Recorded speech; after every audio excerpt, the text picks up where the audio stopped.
It's my pleasure to welcome you to the Clark Howard Show. Our mission is to serve you and empower you so you make better financial decisions in your life. Today, I need to tell you there's yet another new benefit for you if you're going to a doctor practice, a surgery center, a hospital, whatever. There's now a new requirement for disclosure of prices to you that I don't even think the medical industry is aware of and up to date on. And I'm going to tell you what you need to know so you can protect your wallet. And later, I've got some really exciting news about another disruptor offering individual checking accounts and savings accounts at a much better deal than you're used to from the big bad bank. So, there's this piece of legislation we've talked about, this law, that deals with you when you're in a hospital or something like that, and you're at a facility that's in your network, that if they hit you with some kind of bill saying, oh, this might have been in network, but that was out of network, so now I got to pay these $1 zillion, that's something that you don't have to worry about anymore. And in fact, there's even a federal hotline you can call and report when a hospital is misbehaving on the no surprises law. But there's another thing nobody's talking about except some industry-oriented blogs or industry publications that are about the right you have now to a good faith estimate. Now think about that. When you go get a mortgage, they have to give you something called a good faith estimate of settlement costs. And that's a requirement of the law. Not everybody in the banking business complies with that, but that's the law too.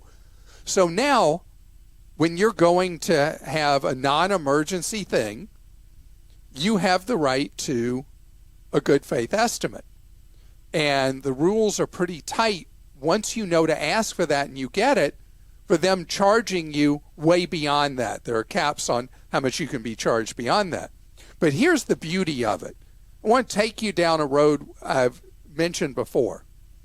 So let's say you're told you need to get some kind of the most clear one where you can save a fortune.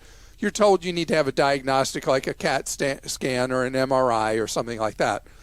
And you're given a referral by your physician to a hospital-based MRI or CAT scan. Okay, so here's the scam you should know on the scan. If you just say, oh, okay, I have insurance, I'm going to go to the hospital and I'm going to have this test done. Well, your out-of-pocket on your health plan will be more than if you go to an independent scan center and you just pay cash, which you wouldn't know if you don't take advantage of the good faith estimate. So you'd find out, wow, so this scan is $6,200 at the hospital, but $420 at a freestander. Believe it or not, the differences are often that great. More often, it'll be just 5 times the price at a hospital what it would be at a freestander. And this is all part of how we've got to think now with non-emergency care, with the way our health plans tend to work, with these very large deductibles each year and copays. So you and I have what they refer to as skin in the game now, where it used to be we didn't really focus that much on the price because, well, we have insurance and we only have to pay this much and the rest is paid by some tooth fairy somewhere. So now you're the tooth fairy. You're paying these big deductibles each year and copays on each thing you do often, or cost share on each thing you do. So taking advantage of the good faith estimate and knowing what it would be is going to really help you with so many things you may do. Is another example, having an outpatient surgery at a hospital-based outpatient surgery center will usually cost twice or three times what it would be at an independent surgery center.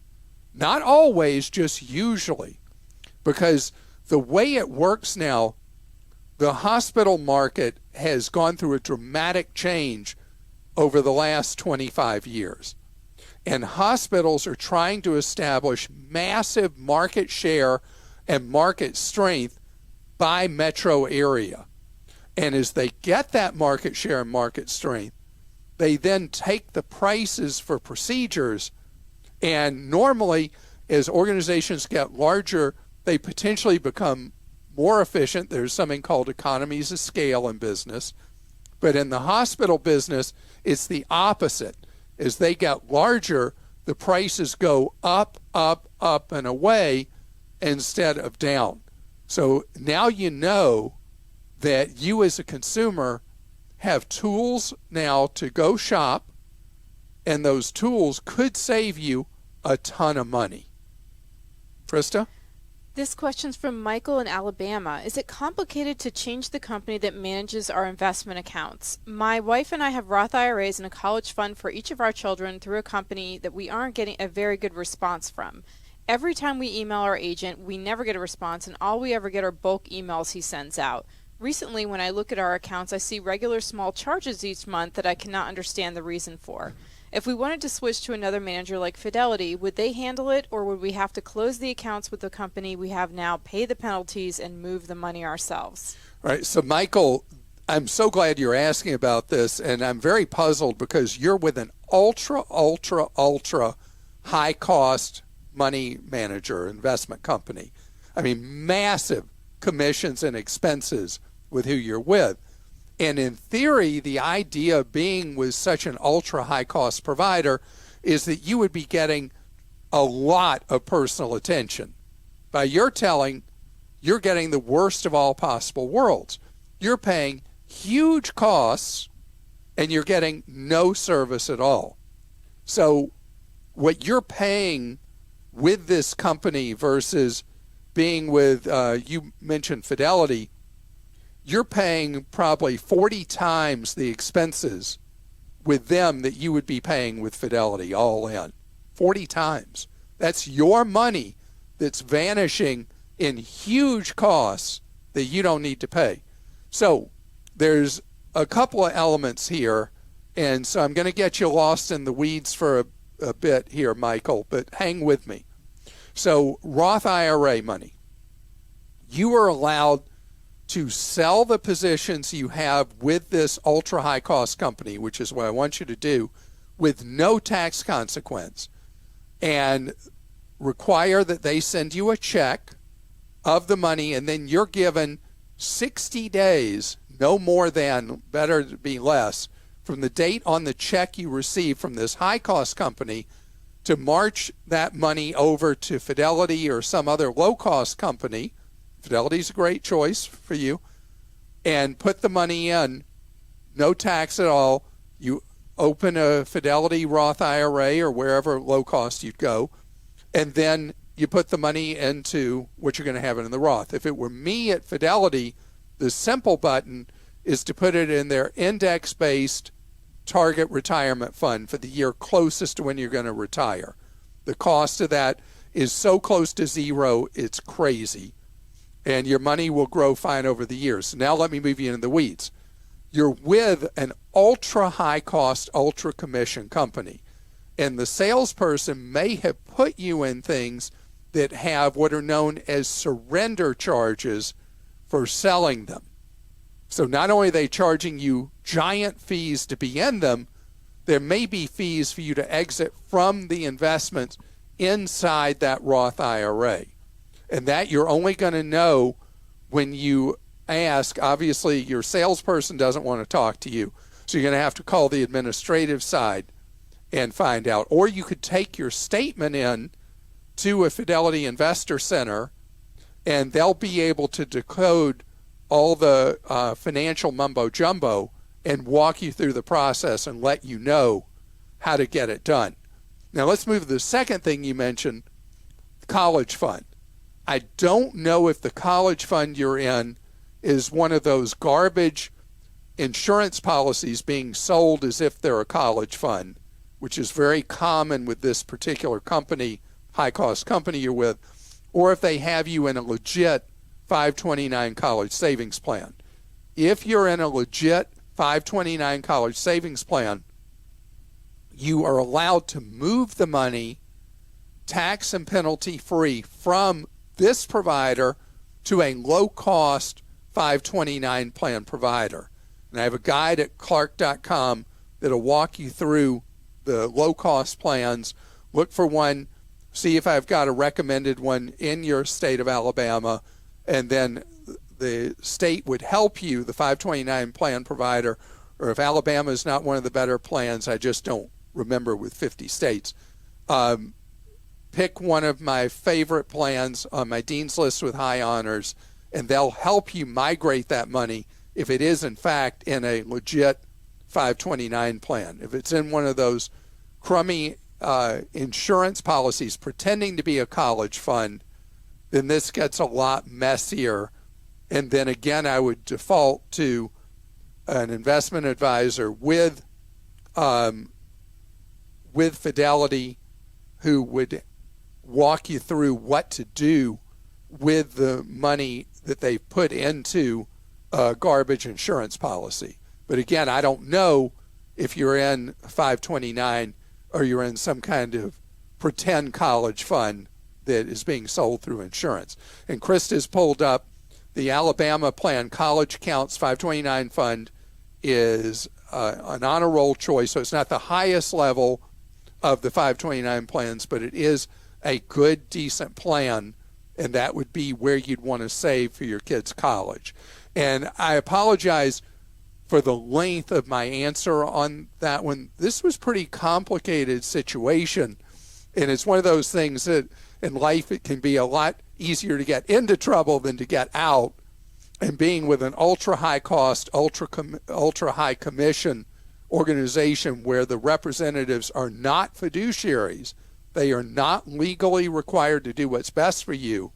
They do what's best for their firm and for their own wallet at your great expense. It's something that you got to stop the bleed and get out of there. This is from James in Michigan. Does it make sense to pay medical expenses with cash instead of using HSA funds that are compounding interest? James. Okay, heroic question. Yes, if you can afford to pay your medical expenses that you face as a deductible that made you eligible in a high deductible health plan to be in an HSA, pay them with cash, let the HSA continue to grow. However, if you're doing this as a long-term play, a long-term strategy, I don't want you in an HSA that's a savings account kind of vehicle. I want you in investments in your HSA, because HSAs are the absolute best tool we have to save for retirement, because they have a triple tax benefit. You're able to use pre-tax dollars to fund your HSA that grows tax-free and superior to any other retirement type vehicle. You're able to spend the money way down the road tax-free. So you took pre-tax dollars you never paid tax on, they grow tax-free all through the years, and then you spend them tax-free at the end of the game. Best.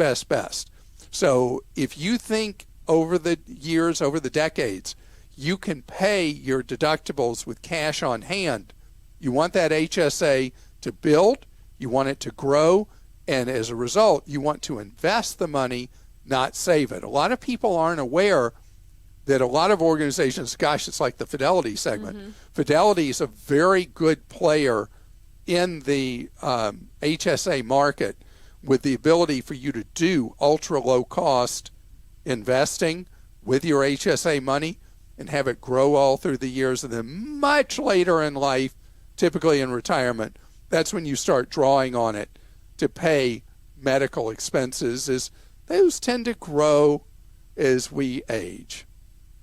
So that's when you know that you're getting older, is when the preamble from a medical professional is, as we age, or as we grow older, that's when you want to spend your HSA money, is when the medical people start using either of those phrases as they launch into talking to you about something.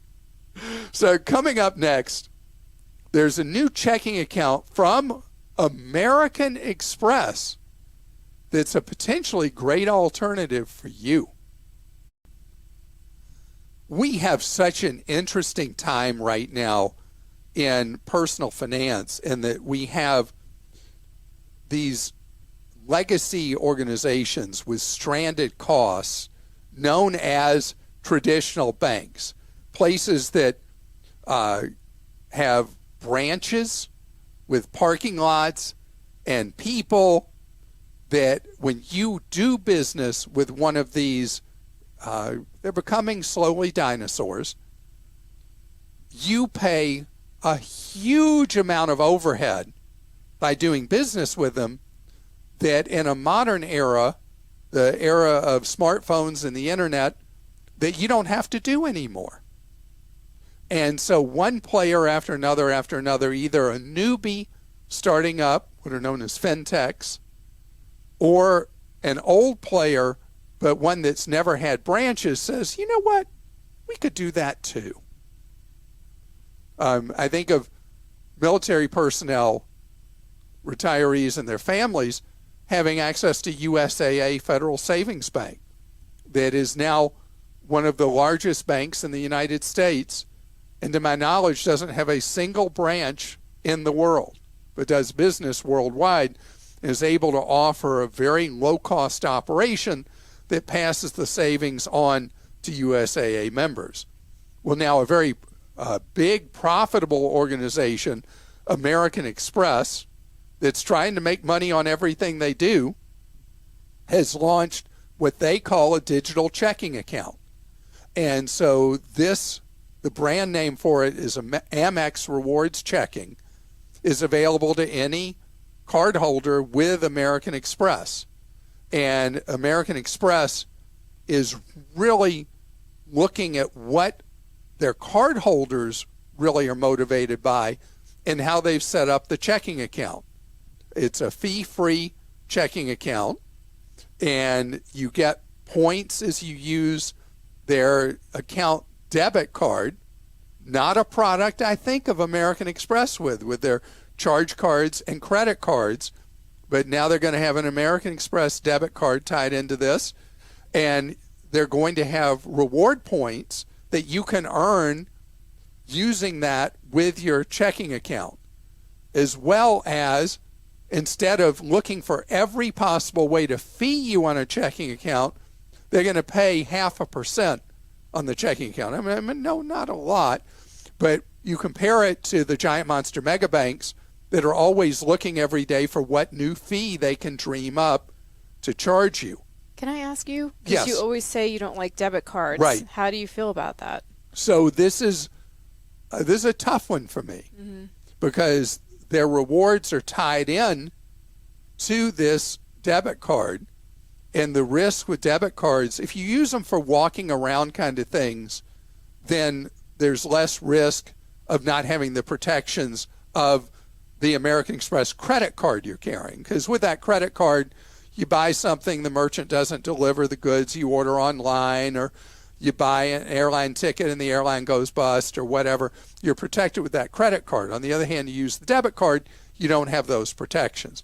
And if somebody does compromise that number, what happens is the money you have in the American Express checking account, it goes poof. With the debit card, that kind of scenario doesn't happen with a credit card.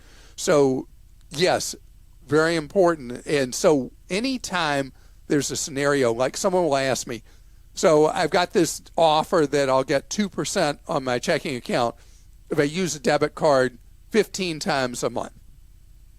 And they'll say, well, yeah, I know you hate debit cards. How would I decide? And what I always say about something like this is you gauge risk. You know, if you do that and jump through the hoops, you're going to get the 2% interest on your account. You know you're going to get that. There's the possibility that someone will cause havoc in your life by compromising the card, and your money's vanishing and you're having to fight to get your own money back and all that.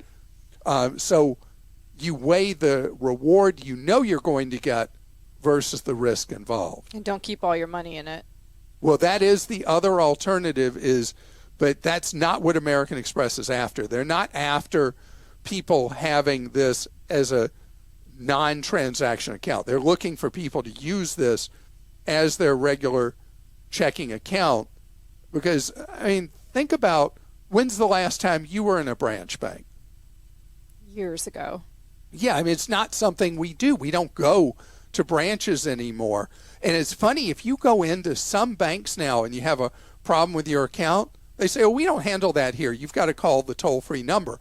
I mean, why'd you spend $5 million building this branch and you won't help me in the branch? I mean, come on. So anyway, what I want you to know is that if I do decide to get the American Express account rewards checking, because I do have an American Express card, I won't be using the debit card. I will bypass those rewards. What I'll benefit from is the 0.5% interest. That would be my lure. And so I guess that's the long way around answering your question about the hazards and opportunity being offered here. Okay. We have a question here from Jeannie in Virginia. I have been bequeathed a bottle of bourbon that appears to be quite valuable. I've seen it advertised online priced at between $10,000 and $12,000. I realize that retailers can ask whatever they want for something, and that if I'm selling this myself, the price will be far lower. That being said, here are my questions. How do I go about ascertaining what would be a reasonable price to set? And more importantly, how do I go about selling something such as this? So, Jeannie, it's so funny you're asking about this, because just weeks ago, I don't drink. So I don't know anything about liquor or anything like that. And I shouldn't say I don't drink. Occasionally, I'll have like 5 beer a year, maybe. Like one at a time. Yeah, not 5 at a time. 5 different times I'll get a over the couple course of a six-packs. year, I'll have a beer. Anyway, so I don't know anything about it. But then I read this story, and I was like, my mind was blown. I had no idea that there was this huge collector's market for particular bottles of bourbon and scotch and things like that. I didn't know. I mean, when we have a party and we have to have alcohol, I just go to the liquor store at Costco and I buy whatever Kirkland signature there is of each kind of liquor, and I'm done. I wouldn't think of this as like collectible, but there is big money right now, and a lot of alcohol snobs, I was reading this story, are like, I can't believe people are paying money for bourbon. I mean, bourbon's nothing, but I mean, it's definitely a big collector's market. So, Jeannie, there's some work involved in this for you to get the best value for this bottle of bourbon. And one of the things you should do is find a local club. There are these clubs that meet and people talk about it, and they buy and sell among themselves. And that's going to probably be your best place to find true fair market value for this bottle of bourbon you have.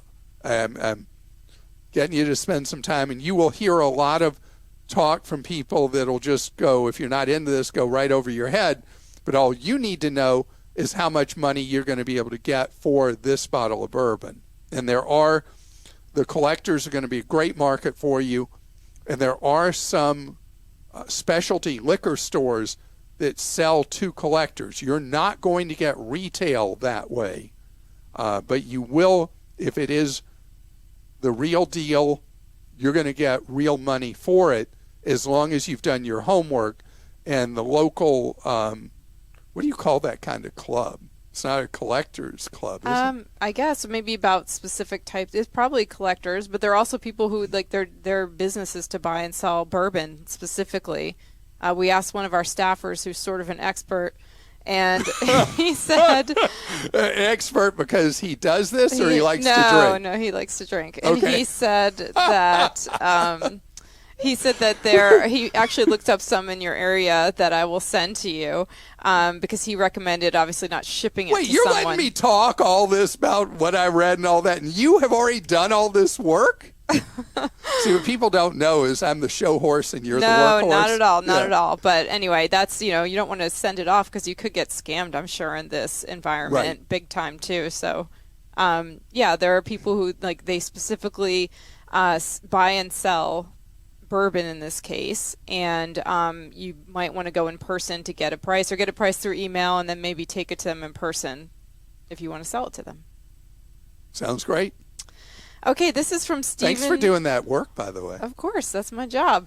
Stephen in North Carolina says, "Hi, Clark. I really need my financial dad to allow me to make a big purchase. I'm in the middle of building my casket house, or the last house I'm building before kicking the bucket. I'm 48, single, annual income of $170,000. I have approximately $1.6 million in retirement funds, $100,000 in a rainy day fund, and save roughly 25% of my biweekly pay for investments and savings. No student loans, no credit card debt, and only 5 years left on the existing mortgage." I feel like we're going to get questions wanting this person's phone number, but anyway. Okay, so truth, I was thinking it, and I didn't know any way to say that, so I was just going to keep my mouth shut. I can't. And then you go there. I'm a blabbermouth. I'm an intermediate level piano player and have always wanted a small to medium-sized grand piano. I have the perfect spot for it in the new house, but I need to be told that it's okay to use $30,000 of the rainy day money in order to order this piano. I consider myself to be very frugal. I know I could replace the money in short order, but this decision has literally kept me up at night. Please convince me I'm not being frivolous. So you're not being frivolous, Stephen. You need to go ahead and buy that grand piano, enjoy it. You've put all your finances in incredible shape. I mean, 48? You've already saved $1.6 million in retirement funds. You've got this big rainy day fund. You're saving 25% of your pay regularly. Yes, you don't have the money to be like one of the pharaohs in Egypt and be buried with your gold trinkets around you. You're doing everything right. I will be upset with you if you don't buy the piano. And then you need to record playing it, send us a digital file so we can hear you enjoying your new grand piano. And Kimberly in Ohio says, "My 17-year-old is now working part-time. Does he need to file a tax return?" Okay, so I hate to give the lawyer answer. That depends on how much your 17-year-old has earned over the course of the year, whether there's a need or requirement to file a tax return, but there may be a benefit, because the great benefit for your 17-year-old is I would really love for your 17-year-old to develop the habit right now of opening and funding a Roth IRA. So the great news, Kimberly, is that you can file a tax return for free until your income is a pretty significant income. The IRS has a program that you see right on the front page of irs.gov called Free File. It'll cost nothing for your 17-year-old to file the return, and it will provide the opportunity for your 17-year-old to open that Roth IRA. And I've got info on Clark.com how to open that Roth for your 17-year-old, because the benefit of funding a Roth as a teenager is unbelievable. How much wealth your teen can generate over a working lifetime by starting as a teen. And I hope that you've enjoyed this episode of the Clark Howard Show. Please, if you've enjoyed it, share our podcast with anyone you think who would enjoy it or benefit from it. And your shares of it, your reviews, help us reach and teach more people, which is what we're about. My goal is to teach. I was talking with a person of the cloth the other day, and he said, "I know what you do, but how would you describe what you do?" And I say what I say to anybody who asks what I do for a living is I'm a teacher. And that's what I love doing. I love sharing the knowledge, empowering you so that you can take more control of your life. and have more options with your future because you did take control of your life.